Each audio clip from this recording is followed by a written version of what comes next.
What's up, Kayak Nation? I'm going to show you today my native Versa board. I picked this up about 3 months ago, and I've been fishing off it heavily. It's about the only thing I've fished off for the last 3 months. I do have an ocean in the background. I fished off it a little bit, but strictly this one.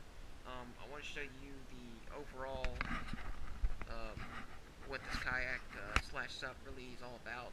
Show you some of the things that you don't see in on the websites and things like that, and things that people haven't really shown in other videos that I've seen.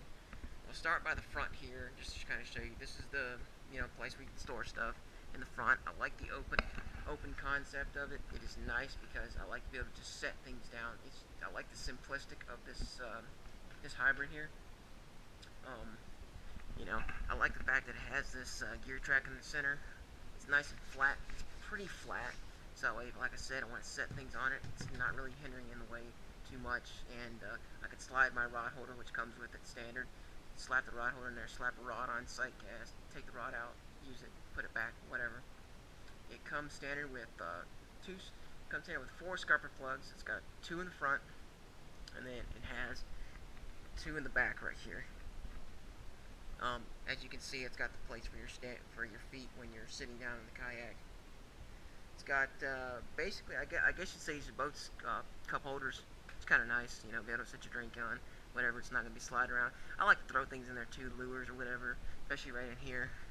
As you can see, this is the handle that it has. This is your main handle, so to speak. It's the only one as far as the center section. There's none on the sides, and that was kind of one of the things I was kind of disappointed on. I kind of wish I had on the sides. I put mine kayak on top of my car. It's a little challenging.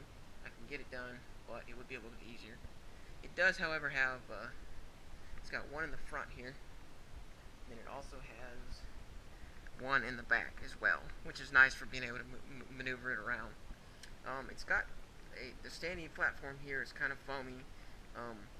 It's not the best, so to speak, because for whatever reason it's not solid flat. There's kind of a hump in the middle, and I feel like they could have flattened it out, maybe even made it just a little bit more cushiony.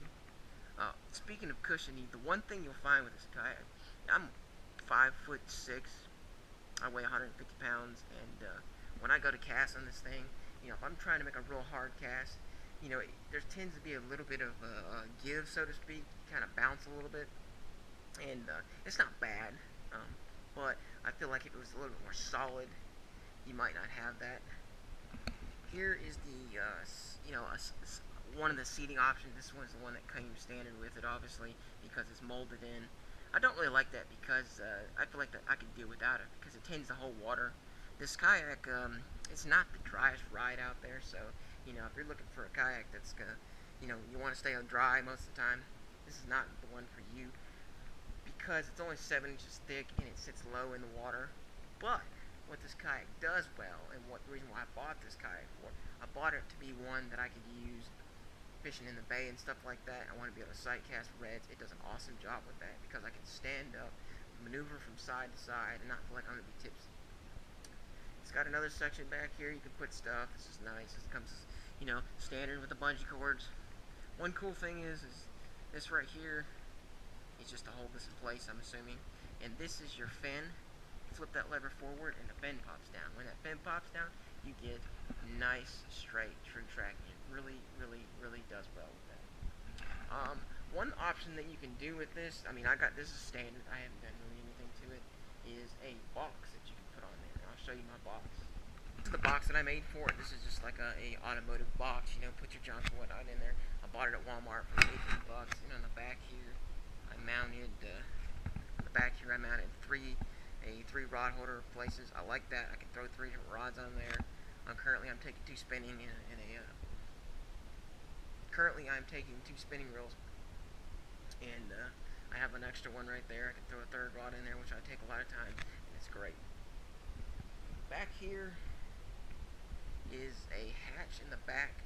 This hatch right here, there's not much you could put in there. You could, I guess, put a few odds and ends, but overall, I think it's more so for potentially getting any water out that you got inside the kayak, or just maintaining your fin in the back. That is the drain plug. And one thing that I noticed with this kayak that I didn't really think I was going to like as much, I didn't really buy it wheel in the back. I think a lot of companies now are starting to come with a wheel in the back of their kayaks, which is a great option because, you know, a lot of times we get to those boat ramps that we're going to launch from, or even if we're launching in the sand or whatever, we need something that will allow us to put all our gear on and be able to easily maneuver it without having to buy wheels to tote around with and then having to deal with the bulky wheels. Something that's already attached is nice. I want to show you one other thing that I dislike about this kayak. There's probably about two things that I really overall dislike, being the, you know, needing handles on the side. I'm going to show you one thing on the bottom. One thing you'll notice on the bottom here, like I said, it's got four scupper plugs. You know, it's got two in the front, and then you got, like I said, you got two in your back. There is these extra holes right here. If you can see this, it should be right.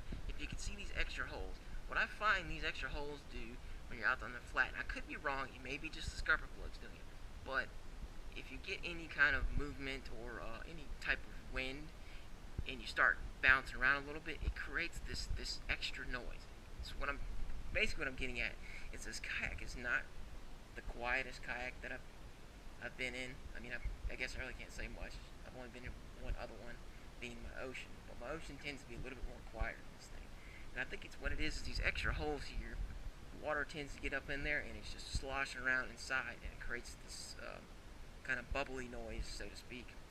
And I can't really say that I've had it affect any of the fishing that I've done as far as catching or chasing reds, but I do plan on trying to cover those up. Probably just get some foam or some duct tape and covering that up. In the back here, this is the fin. Like I said, you know, it's a cool fin because it has it retracts. I'll show you that. You just pull the lever and it retracts out. And then once you come up here, right, push on it, and it retracts in on itself.